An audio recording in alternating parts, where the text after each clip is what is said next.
Group 1 అభ్యర్థులకు అన్యాయం చేశారు. నియామక పత్రాలు ఇద్దామనుకునే లోపు కోర్టులో కేసులు వేసి వారి నోటికాడ కూడు లాగేశారు.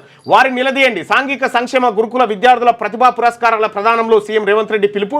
10 ఏళ్లు అధికారంలో ఉన్నవారు వారి కుటుంబ సభ్యుల ఉద్యోగాలకే ప్రాధాన్యత ఇచ్చారని వ్యాఖ్య. 10 ఏళ్లు అధికారంలో ఉన్నవారు ఉద్యోగ నోటిఫికేషన్లు జారీ చేయకుండా వారి కుటుంబ సభ్యుల ఉద్యోగాలకే ప్రాధాన్యత ఇచ్చారని సీఎం రేవంత్ రెడ్డి ధ్వజమెత్తారు. ఎంపీగా ఓడిపోయిన 6 నెలలకే ఎమ్మెల్సీ ఉద్యోగం ఇచ్చారని, గ్రూప్ 1, 2 డిఎస్సి నోటిఫికేషన్లు వేయకుండా కాలయాపన చేశారని విమర్శించారు. తాము అధికారం చేపట్టిన తొలి ఏడాదిలోనే 59,000 ఉద్యోగాలను ఇచ్చామని, ప్రైవేట్ కార్పొరేట్ సంస్థల్లో 1,00,000 మందికి పైగా ఉద్యోగాలు లభించాయని తెలిపారు. కిందటి సోమవారం ఎస్సీ గురుకులాల విద్యాలయాల్లో చదివి ప్రఖ్యాత విద్యా సంస్థల్లో ఇంజనీరింగ్, మెడికల్ తదితర విభాగాల్లో సీట్లు పొందిన విద్యార్థులకు బుధవారం హైదరాబాద్లోని బాబు జగజీవనరావు భవన్లో ముఖ్యమంత్రి ప్రతిభా పురస్కారాలు అందజేసిన సందర్భంగా ఆయన మాట్లాడినటువంటి మాటలు. ఇక్కడ గ్రూప్ 1 అభ్యర్థులకు కానీ ఇంకోటి కానీ బీసీలకు 42% రిజర్వేషన్ లెక్క తేలిన తర్వాత ఉద్యోగాల ప్రక్రియను మీరు చేపట్టాలి. లేకపోతే బీసీలను మోసం చేసినటువంటి పరంపరలో మీరు కూడా చేరుతారు.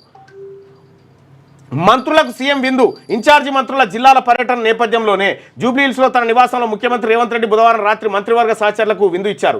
ఇన్ఛార్జి మంత్రుల జిల్లాల పర్యటన నేపథ్యంలో ఈ విందు ఏర్పాటు చేసినట్టు చెప్తున్నారు. ఇక రాష్ట్రంలో నెలకొన్న రాజకీయ పరిస్థితులు, ప్రభుత్వ పనితీరు, పథకాల అమలు తదితర గురించి మాట్లాడుకున్నట్టుగా తెలుస్తా ఉంది.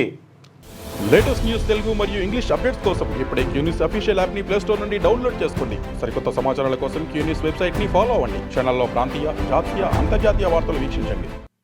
లైక్ చేయండి.